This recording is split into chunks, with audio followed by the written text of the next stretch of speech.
कदम्बसन्दीपित सदा हृदयकन्दरे स्फुरतो सच्चिदन्दनः बर्हापीडाभिरामं मृगमदतिलकं कुण्डलाक्रान्तगण्डं कञ्जाक्षं कम्बुकण्ठं स्मितशुभगमुखं स्वाधरीन्यस्तवेणु श्यामं शन्तं त्रिभङ्गं रविकरवशनं भूषितं वैजयन्त्या वन्दे वृन्दावनस्थं युवतिशतव्रतं ब्रह्मगोपालवेशम् हा कृष्णकरुणा सिन्धु दीनबन्धु जगत्पते गोपेशोऽपिकान्त श्रीराधाकान्त नमस्तुते तप्तकाञ्चन गौराङ्गी श्रीराधे वृन्दावनेश्वरी वृषभानुसुतें देवी तं नमामि हरिप्रिये नारायणं नमस्कृत्य नरं चैव नरोत्तमं देवीं सरस्वतीं व्यासं ततो जयमुदीरये तुलसीकाननं यत्र यत्र पद्मवनानि च पुराणपठनं यत्र तत्र सन्निहितः हरिः जय रूप सनातन भट्ट रघुनाथ श्रीजीव गोपाल भट्टदास रघुनाथ এই ছয় গোসাইয়ের করি চরণ বন্দন যা হইতে বিঘ্ন নাশবিষ্ঠ পুরন বাঞ্ছা কল্পতরুভ্রশ্চ কৃপা সিন্ধুভৈব চ পতিতানাং পাবনেভ্যো শ্রীবৈষ্ণবেভ্যো নমো নমঃ দুর্গমে প্রতিমেন্ধস্য স্খলদপাদগতির্মুঃ स्वकृपाजष्टिदानेन सन्तवलम्बनम्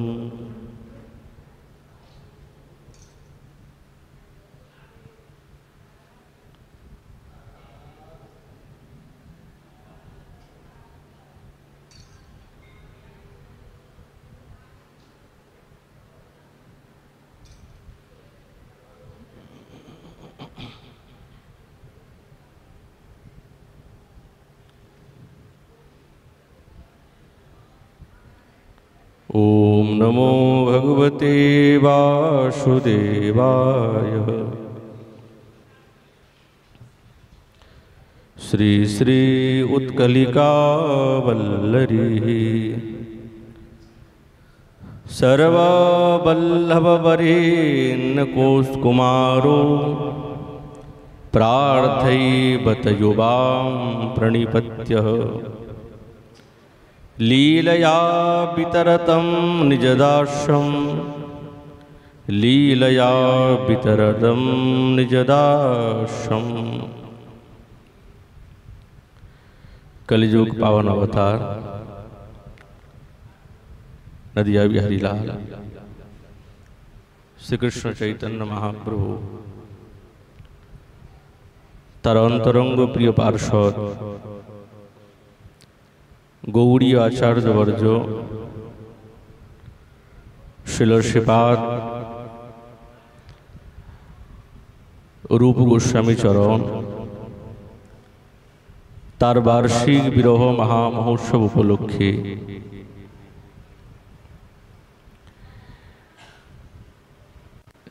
এই মহতি অনুষ্ঠান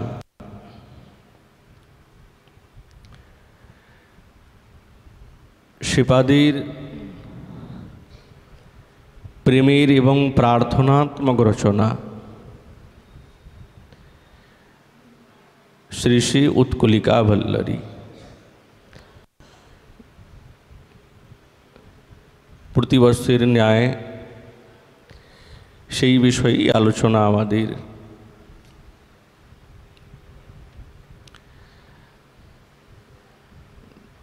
তো আচার্যপাদ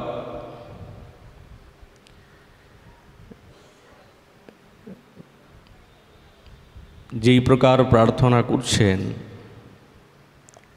যেই মনের মধ্যে অভিলাষ অভিব্যক্ত বাড়ান না,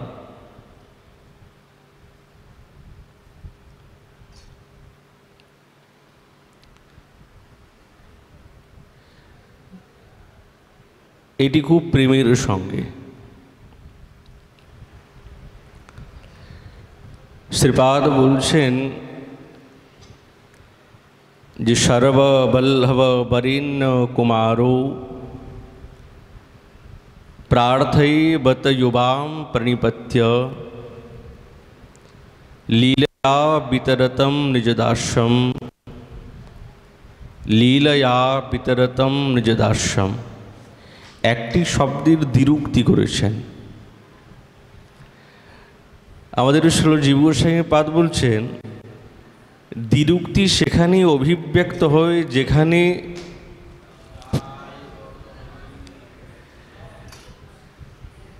আকাঙ্ক্ষাটা খুব গভীর থাকে, সেখানেই দ্বিরুক্তি, তিরুক্তি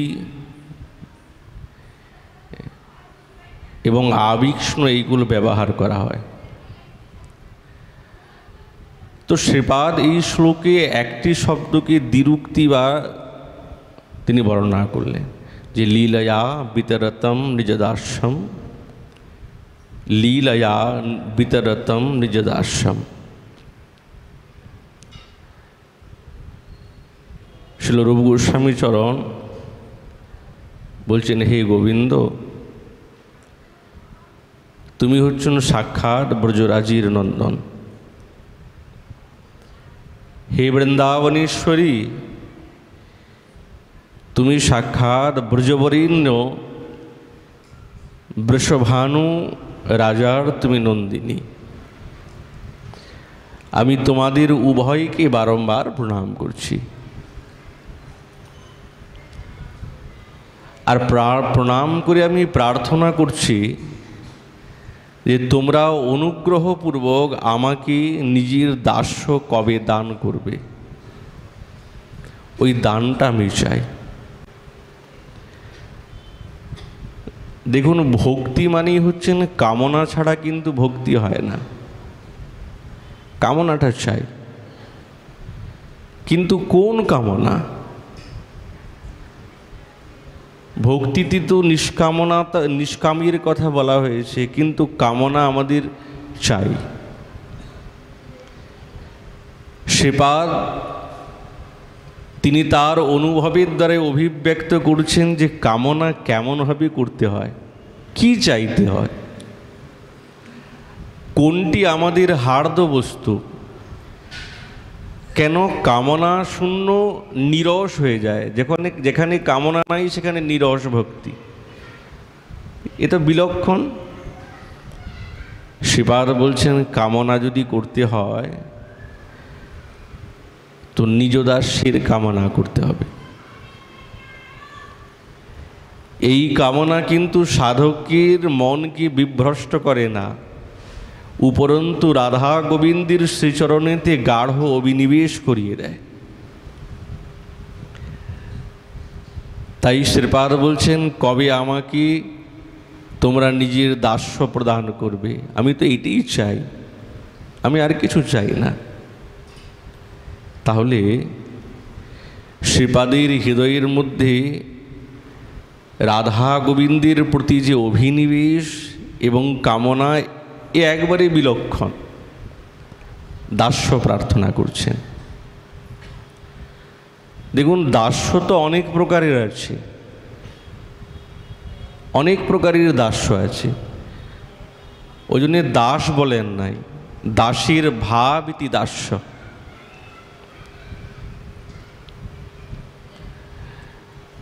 একটি হচ্ছে ঐশ্বর্য মার্গীর দাস্য, বলছে না না, ওই দাস্য চাই না, আমি তো মাধুর্য রসের উপাধি স্বরূপ সেই দাস্যের কামনা করি।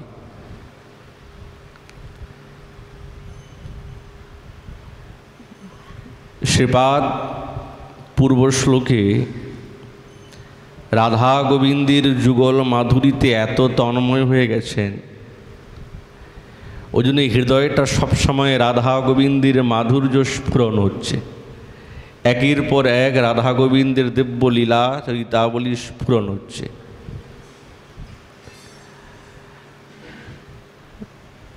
তো মনে হয় যেন যুগল বলছেন শ্রীপাদকে, আচ্ছা আমাদের মাধুর্যই কি তুমি সবসময় এই মগ্নচিত্ত হয়ে থাকতে চাও?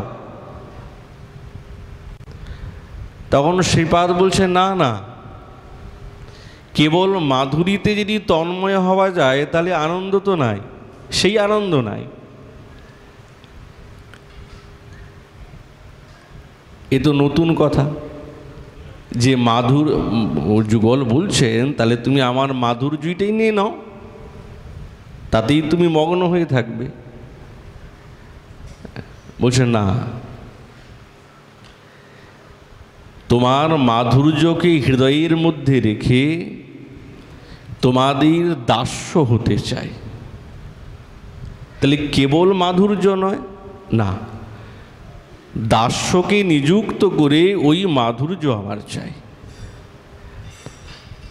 আচ্ছা কেবল দাস্য নাও, তাহলে মাধুর্য থাক?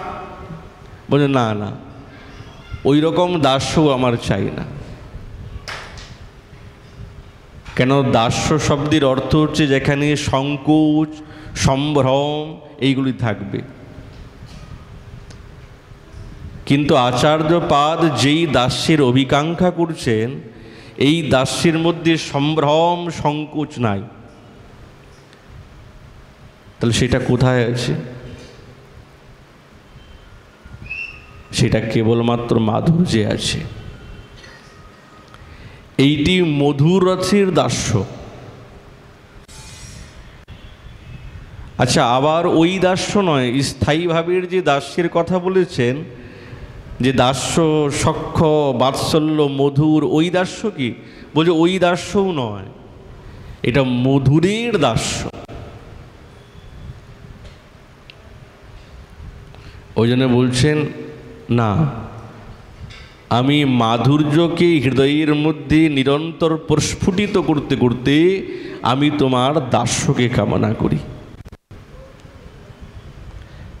আমি এই মাধুর্য রসে, তোমাদের দাস্য রসে আমার মন নিরন্তর ডুবে থাকবে। রাধা কিঙ্করী হচ্ছেন সাক্ষাৎ সেবা রসের মূর্তি। সেবা রসের দ্বারাই তারা গঠিত, সবসময় সেবা চাই। সেবা না করলে তো কিছু হবে না, সেবা চাই। সেবার মধ্যেই খুব আনন্দ। সেবা ছাড়া তাদের হৃদয়ের মধ্যে অন্য কোনো কামনা নাই, জাগেই না। সেবাতে যেমন আনন্দ আছে, সেরকম সেবার অভাবে দুঃখ কষ্ট ছটপট করে। মাধুর্যের সিন্ধু হচ্ছেন সাক্ষাৎ তোমরা। সেবা করতে করতেই তোমাদের মাধুর্য রসেতে আমার অন্তর এবং বাইরে একবারে পরিপূর্ণ হয়ে যাবে। আমি এই রকম দাস্য চাই। সেবাকে বাদ দিয়ে মাধুর্যে তন্ময় হতে চাই না আমি। তার প্রমাণ রূপ গোস্বামী পাদ বলছেন যে সেবানন্দ সবার থেকে উপরে, সেবার থেকে কোনো বস্তু উপরে নাই।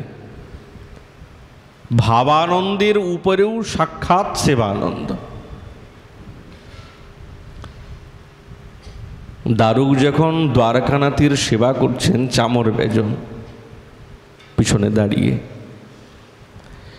এই দৃষ্টান্তটা আমাদের আচার্যবার কয়েকবার বর্ণনা করেছেন।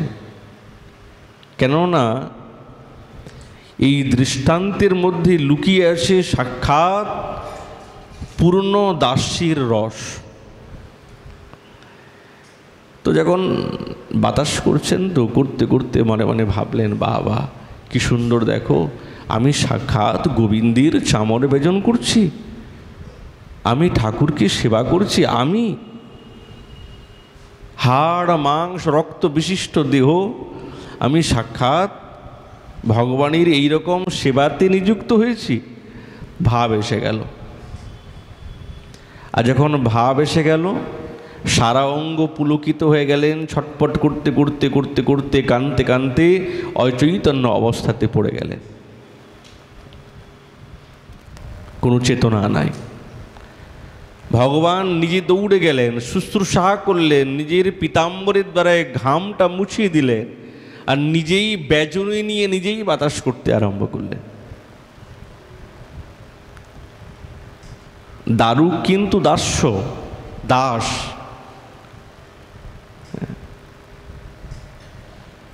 যখন চেতনা আসলো না, তখন বলছেন, এমন ভাবানন্দকে আমি ধিক্কার করি, যেই ভাবানন্দ আমাকে গোবিন্দের ভগবৎ সেবা থেকে বঞ্চিত করেছে।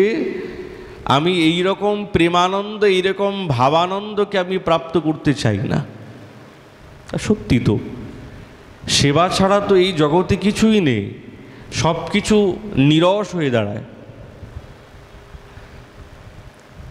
অঙ্গস্তম্ভ রম্ব মুত্তঙ্গয়তি প্রেমানন্দং দারুকো নাভ্যনন্দ कंसाराते बीजनी येन साक्षात् अक्षोदीयांतरवायु व्यधाई।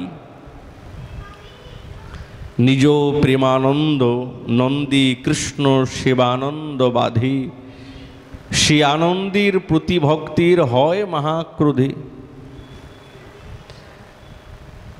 सेवार मध्य जे बाधक सेइटाई आमादेर कोनो प्रयोजन नाई। सेवाते यदि कोनो बाधा एसे जाए एटा चाय ना। कार सेवार कथा बोलছেন? साक्षात बृंदावनेश्वरी सेवा कथा बोलছেন। ओजन्य किंकरीगण এই সেবার ভিতরেই মাধুর্য রসকে আস্বাদন করেন মিশিয়ে।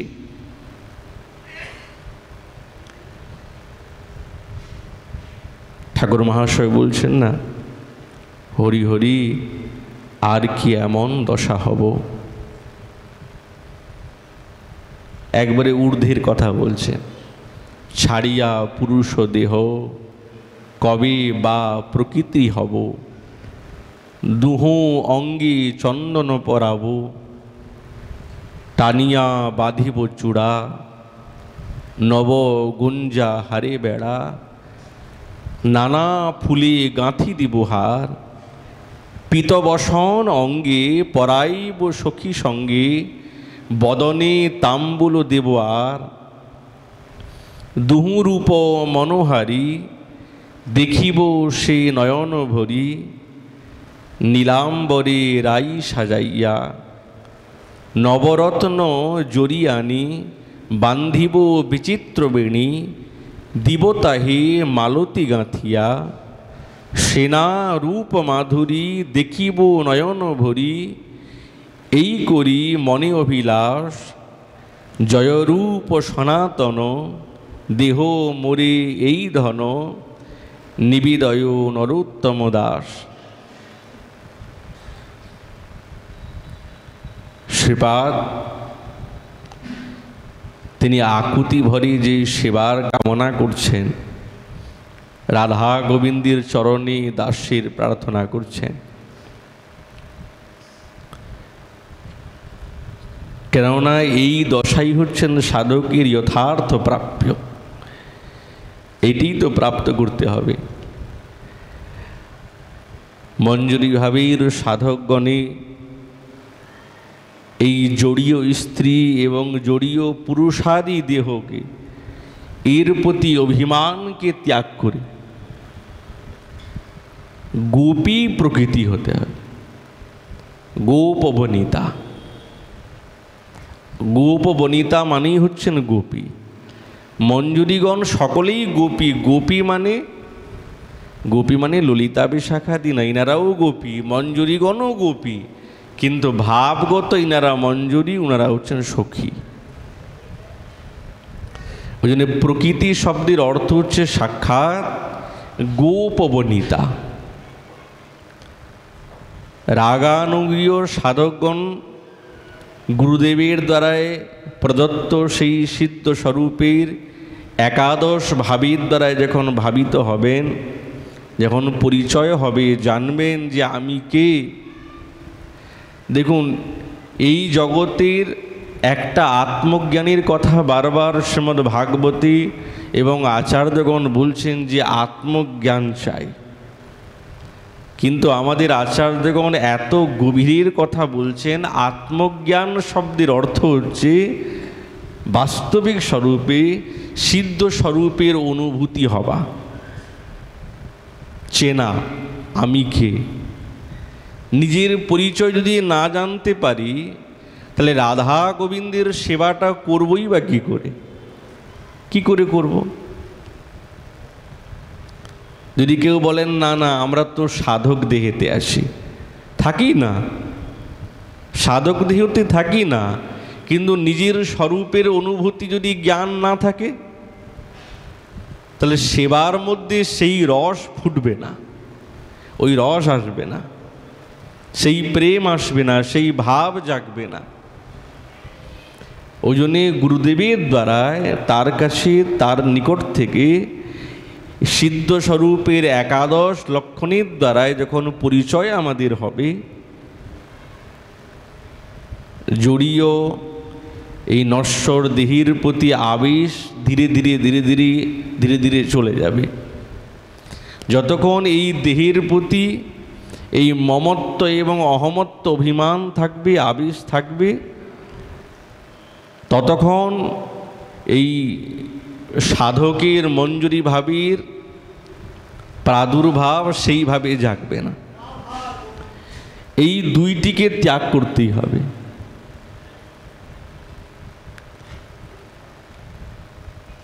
সাধন ভজনের পরিপাকে ক্রমানুসার যখন সাধক এই দেহ দেহিকের প্রতি ভাব এগুলোকে ত্যাগ করতেই হবে। ত্যাগ না করলে প্রকৃতি রূপ স্বরূপের অভিমান জাগবে না। কেন? দুটা একসঙ্গে হয় না।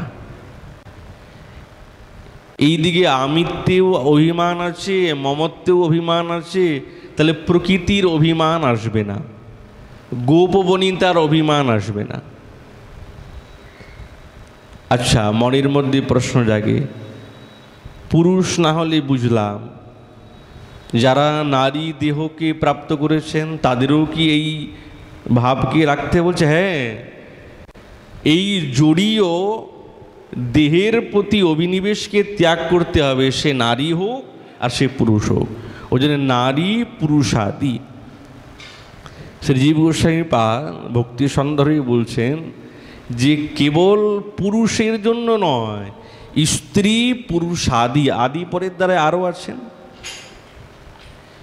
এই সবের প্রতি এই জড়ীয় ভাবকে ত্যাগ করে আর এই প্রকৃতি ভাব, গোপবনিতার ভাবকে দৃঢ় করতে হবে, না করলে হবে না।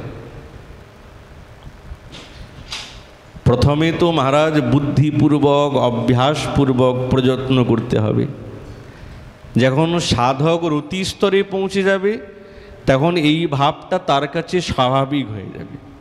চোখ বন্ধ করলেই এসে গেল, এই একাদশ ভাবের এই মঞ্জুরির স্বরূপটা তখনই এসে গেল। আমাদের সিদ্ধ বাবাগণ, সিদ্ধ বাবা মানেই হচ্ছেন এই গুরুদেবের দ্বারা প্রদত্ত একাদশ লক্ষণকে তারা পূর্ণরূপে পরিচয় করে ফেলেছেন। সিদ্ধ চোখ বন্ধ করলেন, সঙ্গে সঙ্গে লীলা রাজ্যে ঢুকে গেলেন। আচ্ছা বলুন তো, এমন দিন কি কোনো দিন আমাদের হবে যে আমরা বসবো রাধা গোবিন্দের সামনে আর চোখটা বন্ধ করব, সঙ্গে সঙ্গে পৌঁছে গেলাম ওখানে, আর এই দেহের কোনো অভিনিবেশই থাকবে না?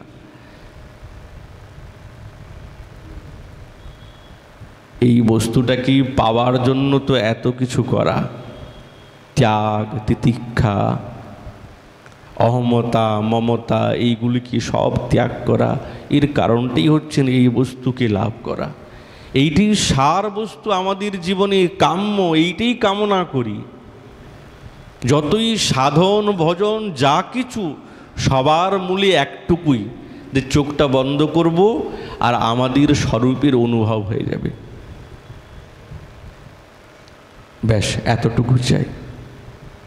বাকি আর করতে লাগবে না, বাকিটা আর করতে লাগবে না, ওটা তো স্বাভাবিক হয়ে যাবে।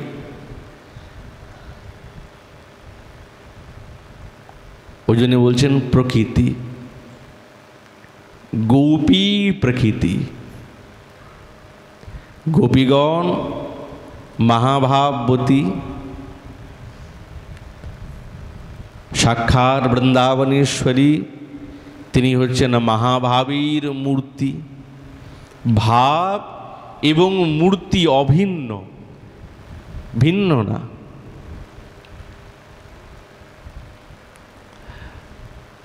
আর যারা রাধা কিঙ্করীগণ, তারা হচ্ছেন সাক্ষাৎ বৃন্দাবনেশ্বরী অভিন্ন প্রাণা। তাহলে সাধকের পক্ষে এই গোপী প্রকৃতি দেহটি হচ্ছেন কি ভাবের দেহ।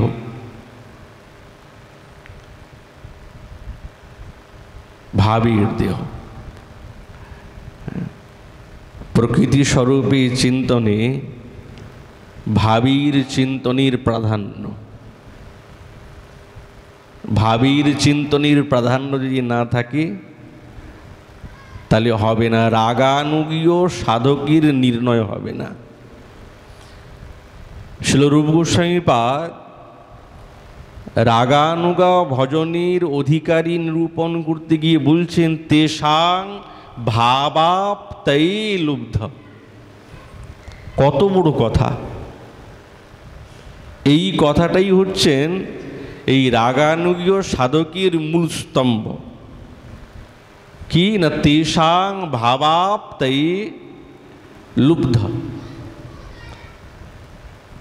জীব গোস্বামী পাদ বলছেন তদ ভাবাং ক্ষীণৌ যেষু।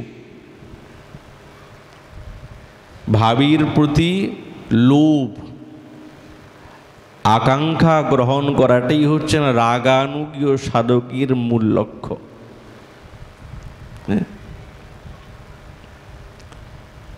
ভাবীর প্রতি যদি লক্ষ্য না থাকে তাহলে তদ্ভাবিত অন্তঃকরণ গঠিত হবে না। এই যে মনটা, এটা তৈরি করতে হবে, তো তদ্ভাব ভাবিত এটা হবে না। ভাবীর প্রতি লক্ষ্য রাখতে হবে।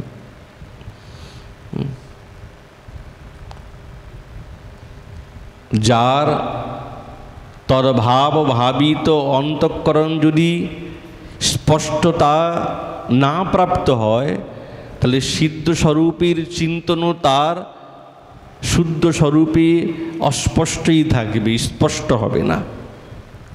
কেন, একটা একটার সঙ্গে জড়িত আছে তো। ওই জন্য সাধকগণের মধ্যে গোপীভাবের পরিণতি পরিমাণ যতটা থাকবে, যতটা লোভ থাকবে, যতটা বৃদ্ধিপ্রাপ্ত হবে, ততটাই তার অন্তঃকরণ তদ্ভাব ভাবিতে তিনি নিমজ্জিত হবে, ততটা তিনি এই রাগানুগীয় সাধকে অগ্রসর হতে থাকবে, ততটা এই রাগানুগীয় ভজনের পরিপাককে প্রাপ্ত করতে থাকবে।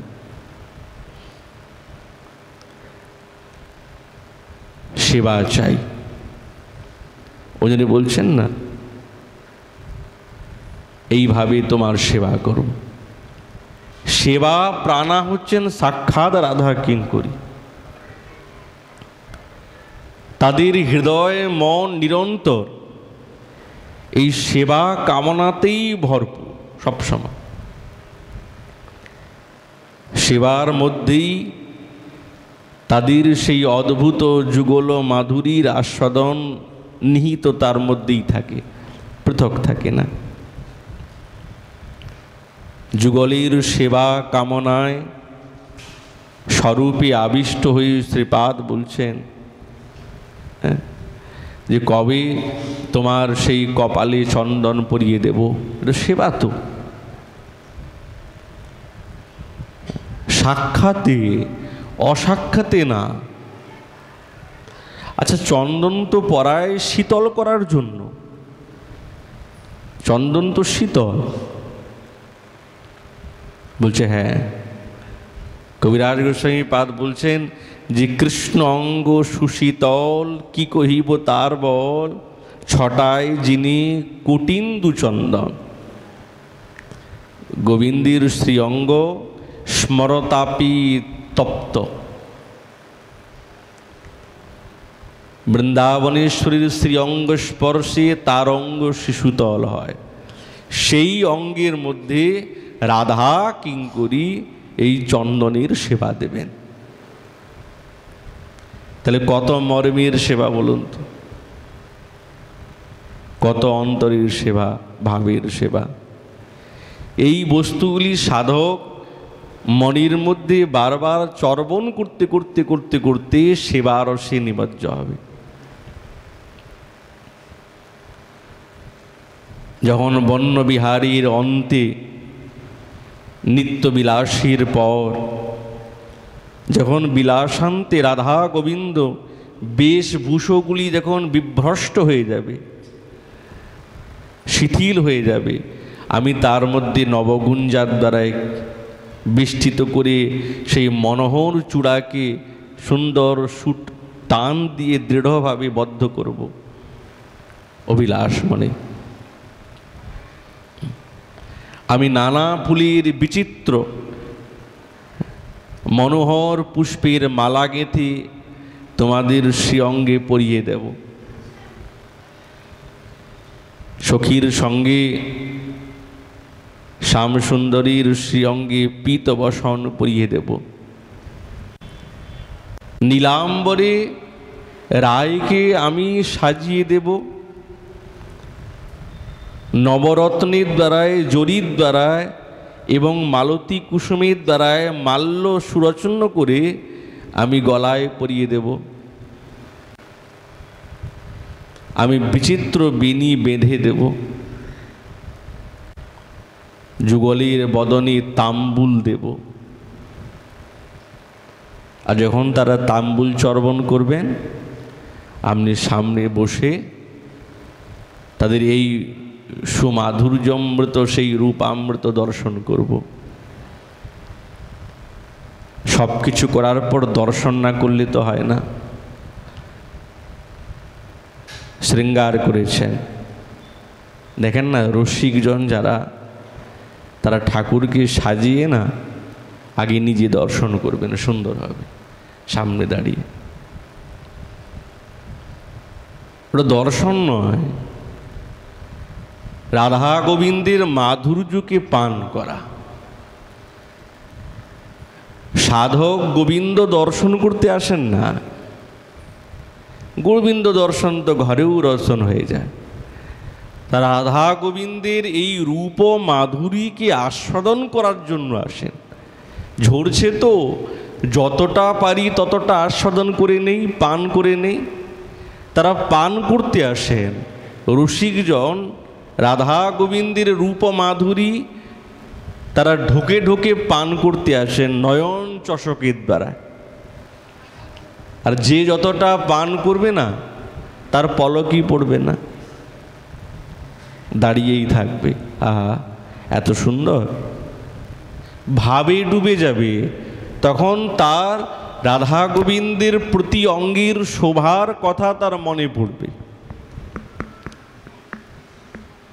আর কেবল মনে পড়বে না, সেই সেবারাজ্যে প্রবেশ করে ভাববে পূজরী মহোদয় তো সেবা করেছেন, কিন্তু সেই সেবাটা সাধকের, রসিক সাধকের হৃদয়ে জাগবে।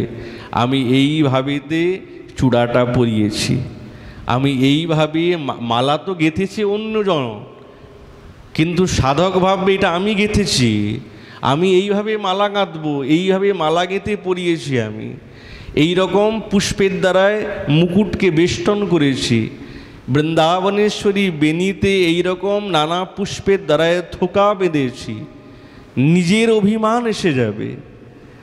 এইটাই তো পান, একই তো পান বলে।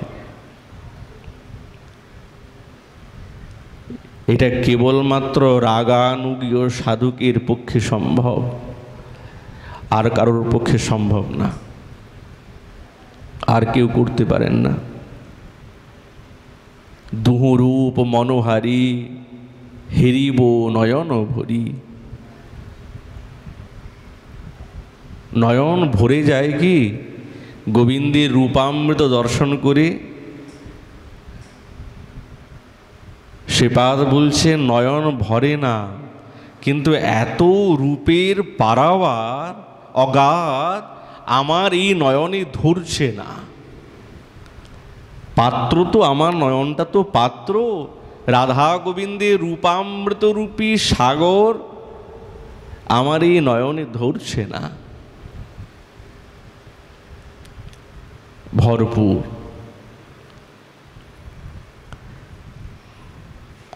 সরস্বতী পাদ বলছেন তৎকালিন্দি বিপুল পুলিনম সা চ বৃন্দাবনশ্রী সা সুচ্ছায়া নিবিড় নিবিড়া শ্রীকদম্বদ্রমাণম সা वैदग्धिमय नववय श्री सखी मंडलिते गौरश्यामे रसिक महर्षि कश्य नो मोहनाय। বলছেন এই রূপ দর্শন করে এই জগতে কে আছে যে মোহকে প্রাপ্ত হবে না? যেহেতু বলেছেন মোহ ভালো না, মোহ ভালো না, মোহ সাধককে অন্যদিকে নিয়ে চলে। আমাদের আচার্য পাণির ভাবধারা তো একবারে পৃথক। বলছে আমি ওই মোহটাই চাই, আমার ভালো চাই না। কোন মোহ? সরস্বতী পাদ বলছে সেই বিপুল কালিন্দী পুলিন, সেই বৃন্দাবনের শোভা, সেই সুন্দর কদম্ব তরুতলের সমূহ, যেখানে সুশীতল ছায়া পরিব্যাপ্ত হয়ে আছে, কেদি কদম্ব প্রস্ফুটিত হয়েছে, ভ্রমরা নিরন্তর ঝঙ্কার করছেন,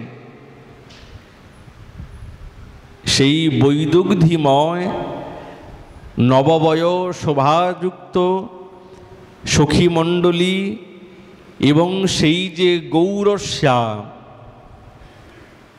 এখানে গৌর শব্দের অর্থ হচ্ছে গৌরী শ্যাম, রাধা গোবিন্দ পুংবৎ ভাব হয়েছে।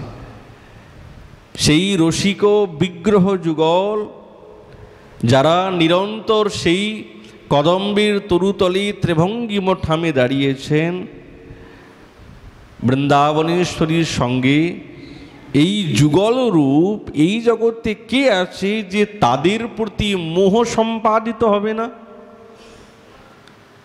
কে আছে? মোহ জন্মিয়েই যাবে। মোহ মানে ইনি আমার, একেই তো মোহ বলে। মোহ কাকে বলে?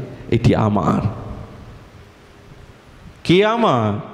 বলছে ওই যে কদম্বর তরুতলেতে দাঁড়িয়েছেন নববয় স্বরূপ কিশোর কিশোরী, রাধা গোবিন্দের প্রেমময় বৈদগ্ধ মূর্তি, ইনারা আমার। এই মোহ কার জন্মাবে না? प्रत्यंग दिव्य बाश प्रसरति मधुराश्चाति निर्भाति भाष प्रेमणो नाना विकारा प्रतिपदमधिको माधुरी नाम प्रवाह सौंदर्याम्बोधि भूमा निरवधि रति बद्धु विष्णु कंदर्पलुल्य बृंदारण्ये शयूर्ये हृदय दधति पदम तान नमो भूरि भागान। श्रीपाद बोलছেন যাদের মন এই রকম গোবিন্দের চরণে বৃন্দাবনেশ্বরীর চরণে লেগে মোহদশাকে প্রাপ্ত হয়েছে, আমি তারা বড় ভাগ্যবান। তাদের চরণে আমি নতি প্রণাম করি। প্রতিপদে প্রেমের নানা প্রকার বিকার, মাধুরী প্রবাহ নিরন্তর বৃদ্ধি পাচ্ছে। সৌন্দর্য সিন্ধুর পরাকাষ্ঠা নিরন্তর রতিবর্ধনশীল। সেই কন্দর্প চাঞ্চল্য প্রকট যাদের হয়েছে, যারা এই বৃন্দাবনাধীশ সাক্ষাৎ যুগলের পদকমলকে নিজের হৃদয়ে যারা নিরন্তর ধারণ করে রেখেছেন, যারা বাস্তবিক দাস্যকে প্রাপ্ত করতে পেরেছেন, তারাই তো বড় ভাগ্যবান। তাদের চরণে আমি প্রণাম করি, শ্রীপাদ বলছেন। তাহলে কত শ্রেষ্ঠ কথা। ব্রজের রূপমঞ্জরী এবং লবঙ্গ মঞ্জরীর অবতার সাক্ষাৎ শ্রীকৃষ্ণ চৈতন্য মহাপ্রভুর প্রিয় পার্শ্বদ শ্রী রূপ আর শ্রী সনাতন, তাদের আনুগত্যেই শ্রীকৃষ্ণ চৈতন্য মহাপ্রভুর সম্মত সেই বিশেষ ভজন পথেই তো অগ্রসর হতে হবে, নচিত তো সম্ভব নয়। রূপ আর সনাতনীর কৃপায় এই সেবা প্রাপ্তি অভিলাষ হৃদয়ের মধ্যে জাগতে পারে বা লাভ করা যেতে পারে। তাদের কৃপা না হলে এই লাভ করা অসম্ভব, একবারেই অসম্ভব, পারবে না। ওই যে বলছে কবে সেবা করব। শ্রীপাদ রূপ গোস্বামী চরণ বলছেন, আমি দাস্যকে প্রাপ্ত করতে চাই। দাস্য বা সেবাই হচ্ছে ভক্তির প্রাণ। প্রাণ যদি কাউকে বলা হয় তো সেবাটাই হচ্ছেন প্রাণ।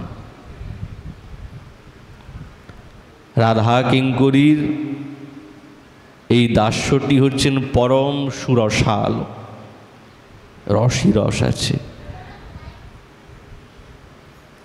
এই দাস্যভাবে সম্ভ্রম এবং সংকোচ মুক্ত, না তো কোনো সম্ভ্রম আছে না কোনো সংকোচ আছে। এই দাস্যই হচ্ছেন আমাদের গৌড়ীয় সাধকগণের খুব কমনীয় বস্তু। শ্রীপাদ রঘুনাথ দাস গোস্বামী চরণ কতবার তার বিলাপ কুসুমাঞ্জলি গ্রন্থরত্নে বলেছেন যে আমি তোমার বরদাস্য হতে চাই, তোমার সেবা করতে চাই। সেবা ছাড়া তো কোনো গতি নেই।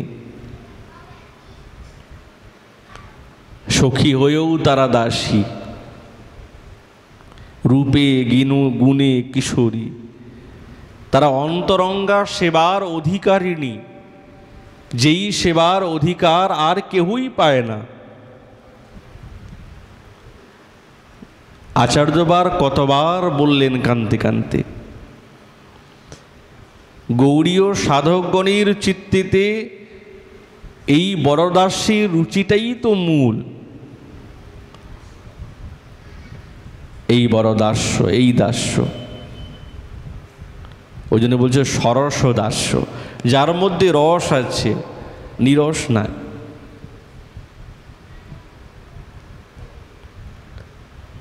আচার্যপাদ বলছেন না, সাধনে ভাবিবে যাহা সিদ্ধ দেহে পাবে তাহা পক্ক মাত্র সে বিচার। আমি বৃন্দাবনেশ্বরীর দীনা আমি কিঙ্করি, কিন্তু দীনা কিঙ্করি। এই মনের মধ্যে অভিমান, এই অভিমানটা মনের মধ্যে নিরন্তর রূপ গুণ লীলাদি স্মরণের অভ্যাস সাধক নিরন্তর করতে থাকে। এইটা ভাবের মধ্যে রেখে যে আমি দীনা কিঙ্করি, আমি দীনা দাসী, আমি বুঝি অযোগ্য, আমি যোগ্য হতে পারি নাই।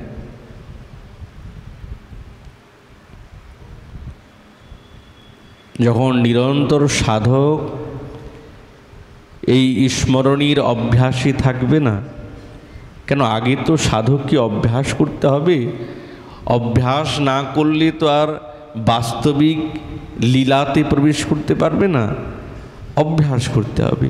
তাহলে অভ্যাস করলে কি হয়? অভ্যাস করলে সেই স্মরণীয় বিষয়েতে আমাদের কখনো বিস্মৃতি ঘটে না, ভুল হয় না, অন্যদিকে যাবে না।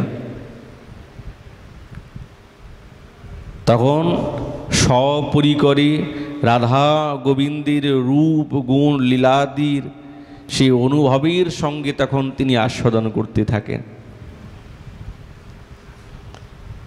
এই ভজন থেকেই নিত্যসিদ্ধ পরিকর গণের সেবা পরিপাটি তার হৃদয়ের মধ্যে বোধগম্য হয়। তখন তিনি বুঝতে পারেন, জানতে পারেন কেন শ্রীপাদ তিনি হচ্ছেন সাক্ষাৎ ব্রজের রূপ মঞ্জরি, সাক্ষাৎ। তো এই সাধক জগতে নেমে এসে তিনি সাধারণ সাধকের মতন দাস্য কামনা করছেন, চাচ্ছেন।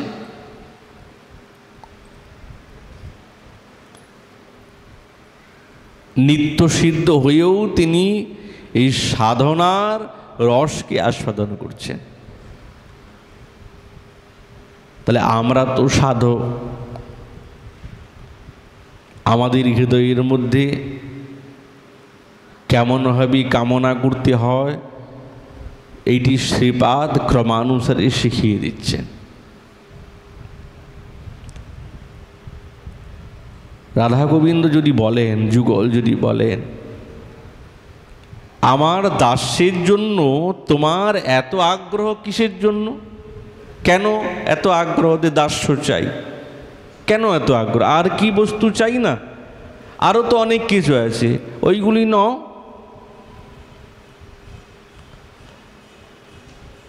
কিঙ্করি বলছে না, শ্রীপাদ বলছেন না, তোমরা হচ্ছে, তুমি সাক্ষাৎ ব্রজবরেণ্য নন্দ মহারাজীর সাক্ষাৎ পুত্র, আর তুমি সাক্ষাৎ বৃষভানু মহারাজীর নন্দিনী, রাজপুত্র এবং রাজকন্যা। আর আমরাও, শ্রীপাদ বলছে, আমরাও ব্রজবাসী। ওই জন্য সেবাটা তো আমাদের নিজ ধর্ম। তাহলে শিরূপ রঘুনাথের আনুগত্যময় এই ভজন জীবন গৌড়ীয় বৈষ্ণবের আনুগত্যময় ভজন। ভজন তো আছে, কিন্তু কেমন ভজন? এই যে এই ব্রজবাসীগণ, রূপ সনাতন, রঘুনাথ ভট্ট, রঘুনাথ দাস গোস্বামী চরণ, শ্রীজীব গোস্বামী চরণ, ইনাদের আনুগত্যে আমাদের ভজন সাধন। আনুগত্য ছাড়া হয়ে গেলে সে ভজন সাধনের মধ্যে থাকতে পারবে না। আর যদিও তার ভজন সাধন হয়, সেটা সুস্পষ্ট হবে না। এরকম বীজ তো বপন করলাম, জল দিলাম না, তো সেই বীজ অঙ্কুরিত হবে না।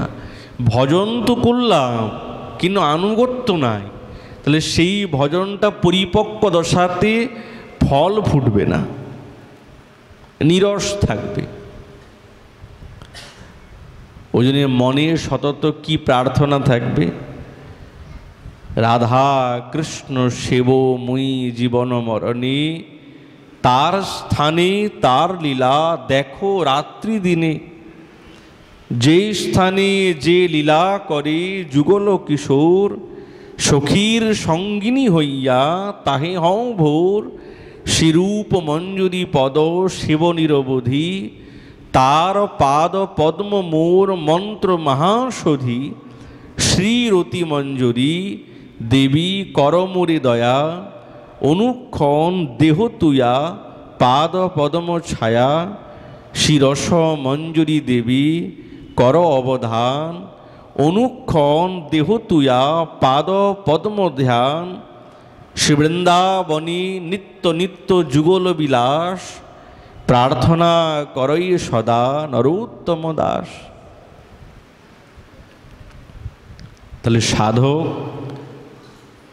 তার জীবনে মরণে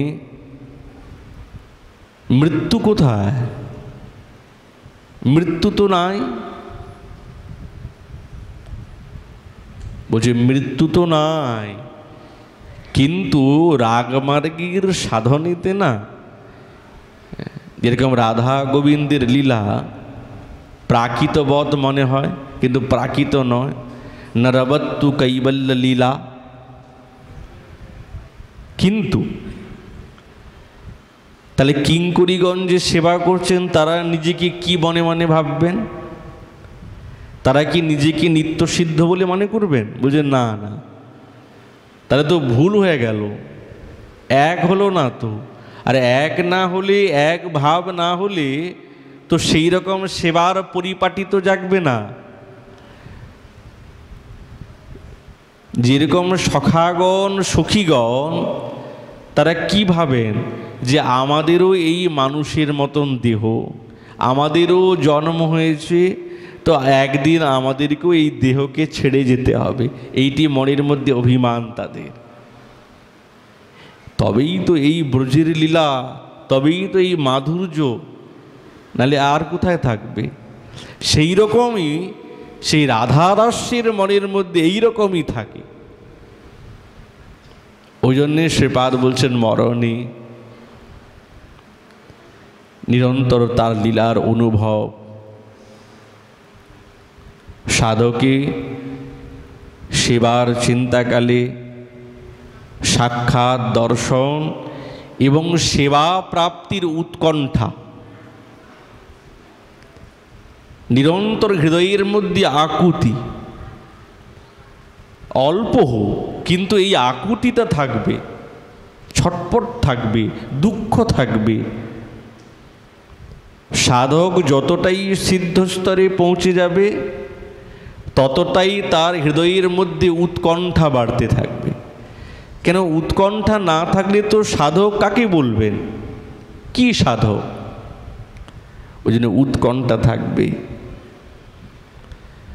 উৎকণ্ঠাই সাধককে এই সিদ্ধ স্বরূপের দিকে এগিয়ে নিয়ে যায়।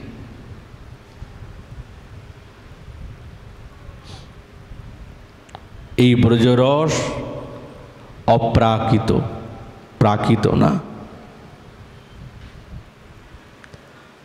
প্রাকৃত না। প্রাকৃত ভাবের যদি হৃদয়ের মধ্যে সংস্কার থাকে তাহলে তার হৃদয়ের মধ্যে এই অপ্রাকৃত ব্রজরস প্রাদুর্ভূত হয় না, স্ফূর্ত হয় না।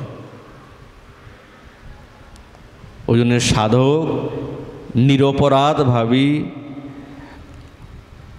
আসক্তির সঙ্গে এই লীলা কথা দিতে শ্রবণে, চিন্তনে, ভাবনে নিযুক্ত থাকে, আকাঙ্ক্ষা করেন। কেননা এই রসের রসিক যদি হতে হয় তো যারা নিত্যসিদ্ধগণ তাদের শ্রীচরণকে ধরতেই হবে, না ধরলে হবে না। শিরূপ মঞ্জুরি পদ, সেই মোর সম্পদ, সেই মোর ভজন পূজন, সেই মোর প্রাণধন, সেই মোর আভরণ, সেই মোর জীবনের জীবন, সেই মোর রসনিধি, সেই মোর বাঞ্ছা সিদ্ধি, সেই মোর বেদের ধরম, সেই ব্রত, সেই তপ, সেই মোর মন্ত্র জপ, সেই মোর ধর্ম কর্ম, অনুকূল হবে বিধি, সে পদ সম্পদ নিধি, নিরখিব এ দুই নয়নে, সে রূপ মাধুরী রাশি, প্রাণ কুবলয় শশী, প্রফুল্লিত হবে নিশিদিনে, তুয়া অদর্শনহি, গরলি যারল দেহি, চিরদিন তাপিত জীবন, হাহা মরি কর দয়া, দেহ তুয়া পদছায়া, নরোত্তম লইল শরণ। তাহলে রূপমঞ্জুরির শ্রীচরণকে না ধরলে এই রসের অনুভব করা যাবে না। তারা কেমনভাবে ভজন করছেন, কেমনভাবে ভজন করছেন, এই রসের রসিক সর্বত্যাগেই সম্ভাবিত। মনের মধ্যে আকুলতা উৎকণ্ঠা এতটা থাকবে, এতটা থাকবে, যাকে সীমাবদ্ধ করা যাবে না। রাধা কুণ্ড তটে কলিন্দি তনয়া তীরে চ বংশী বটে, প্রেমোন্মত্তবসাদ अशेष दशया ग्रस्तो प्रमत्तो सदा, गायन्तो च कदा हरिर्गुणवरं भावाभिभूतो मुदा, वन्दे रूप सनातनो रघुजुगो श्रीजीव गोपालको।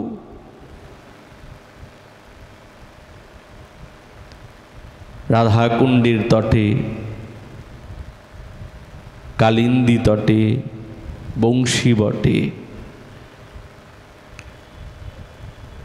आचार्यगण प्रेमे उन्मत्त हुए जान, अशेष दशा की प्राप्त हन, छटपट करें,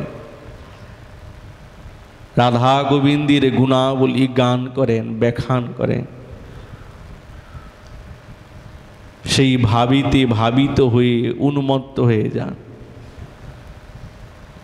চিৎকার করেন, ডাকেন, হে রাধে ব্রজ দেবী কে, हे ललिते हे नंद सुनो कुतः, श्री गोवर्धन कल्प पाद पतले, कालिंदी बन्ने कुतः, घोषांताविति सर्वतो ब्रजपुरे, खेदै महाविह्वलो, वंदे रूप सनातन रघुजुगो श्रीजीव गोपालको।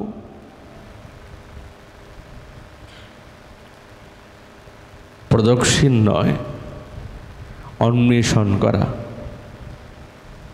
परिक्रमा नय, रागमार्गीर साधकेर परिक्रमा नय, अन्वेषण करा। আমরা রাধাকুণ্ডের পরিক্রমা নয়, अन्वेषण করতে বেরোই। সাধকগণ কি করতে বেরান? अन्वेषण করতে। এই রাধাকুণ্ড তো এই রকম নয়, তো নানা কত কুঞ্জ বাটিকা আছে, কি জানি কোনো কুঞ্জ বাটিকাতে কোন লীলাতে রাধা গোবিন্দ কেলি বিলাসে মত্ত আছেন, খুঁজি, अन्वेषण করি, দেখি কি এই কুঞ্জে আছে কি ওই কুঞ্জে আছে। রসিকজন अन्वेषण করতে বেরোন।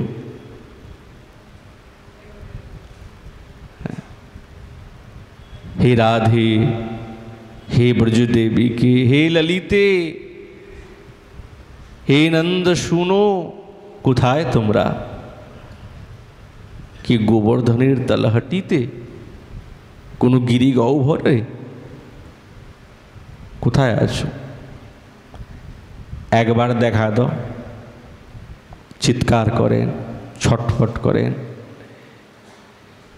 যতদিন এই মনের মধ্যে চঞ্চলতা এবং হৃদয়ের ভাবনা যতক্ষণ আমাদের এই প্রতি উৎকণ্ঠিত না হবে, কি করে পাব? সাধন ভজন করা হৃদয়ের মধ্যে উৎকণ্ঠাকে চিরতরে বাড়ানোর জন্য, তো বাড়াতে হবে, আর থাকা যাচ্ছে না। তুমি কৃপা করো। ওই জন্য ঘোষান্তাবিতি সর্বতৌ ব্রজপুরেই খেদেই মহাবিহ্বল। বিহ্বলিত হয়ে নিরন্তর চিৎকার করেন, ডাকেন, বলেন।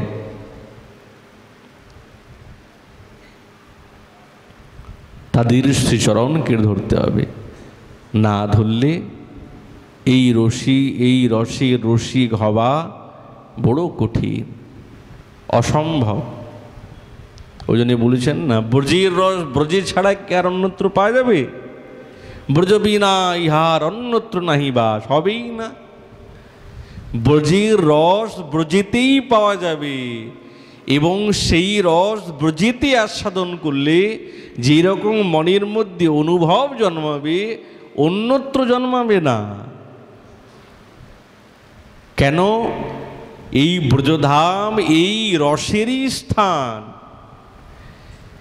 এই রসের অনুভব যদি না করতে পারি, শ্রীপাদ বললেন না, তাহলে ব্রজে আসলাম কেন?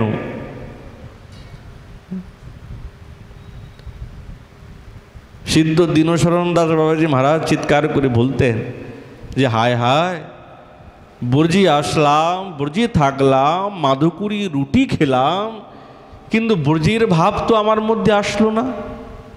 হায় হায়, কি হবে এবার? ব্রজের ভাব চাই, ব্রজের রস চাই, তবেই তো ব্রজে বাস। শ্রীপাদ এইটাই তো নিরন্তর প্রার্থনা করছেন, চাচ্ছেন যে, হে গোবিন্দ, হে বৃন্দাবনেশ্বরী, তুমি আমাকে কৃপা করে নিজের দাস্য প্রদান করো। এই দাস্য প্রাপ্ত হয়ে আমি তোমাদের সেবা করতে চাই, উৎকণ্ঠার সঙ্গে, প্রেমের সঙ্গে, ভাবের সঙ্গে। আর এমন তুমি দাস্য দিও যার মধ্যে মাধুর্য মিশ্রিত আছে, মাধুর্য মাখানো দাস্য চাই, সম্ভ্রম এবং সংকোচ শূন্য দাস্য চাই। এই দাস্য তুমি আমাকে কৃপা করে দাও। শ্রীপাদ নিজের অনুভবের কথা ক্রমানুসারে সেই উৎকলিকা বল্লরীর দ্বারাই তিনি আমাদের কাছে অভিব্যক্ত করছেন। এই বলে আমাদের ভাগবতী কথা এইখানেই বিশ্রাম। মহাপুর কৃপা হলে আগামীকাল আবার এই বিষয়ে আলোচনা হবে। নিতাই গৌর হরি।